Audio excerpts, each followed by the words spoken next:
Bonjour, je m'appelle Olivier Masson, j'habite à Montargis et on fait partie d'un groupe de bénévoles, notamment issus du groupe local d'Europe Écologie Les Verts, pour accueillir les marcheurs à Montargis. Je me suis occupé un peu de l'hébergement, de la restauration. On a trouvé un restaurateur qui a bien voulu nous fournir des pizzas gratuites d'ailleurs, délicieuses, bio, voilà. C'était au terroir.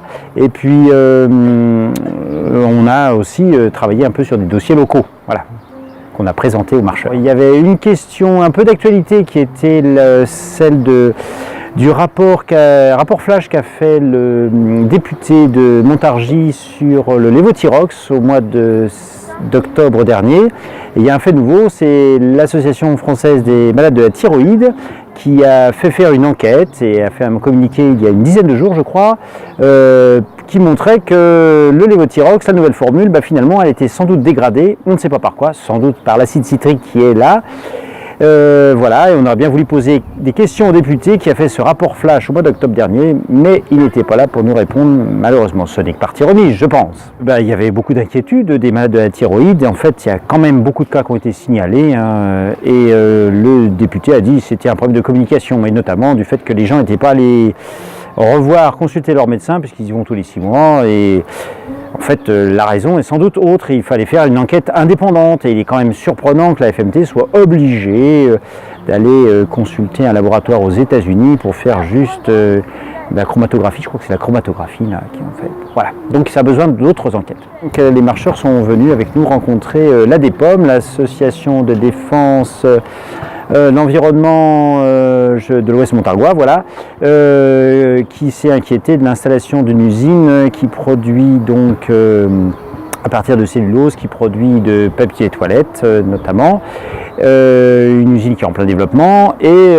qui a beaucoup d'autorisation pour prélever dans la nappe phréatique, qui rejette un certain nombre d'effluents et qui ne sont pas forcément contrôlés. Voilà.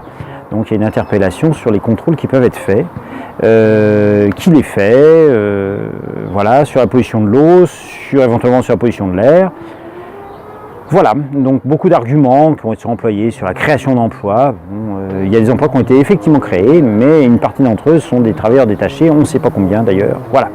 Et le troisième sujet, je l'ai découvert cette semaine. On a un camarade là qui est sur Chalette et qui nous a vraiment fait découvrir des coins inconnus de la zone de Saint-Gobain qui sont très pollués.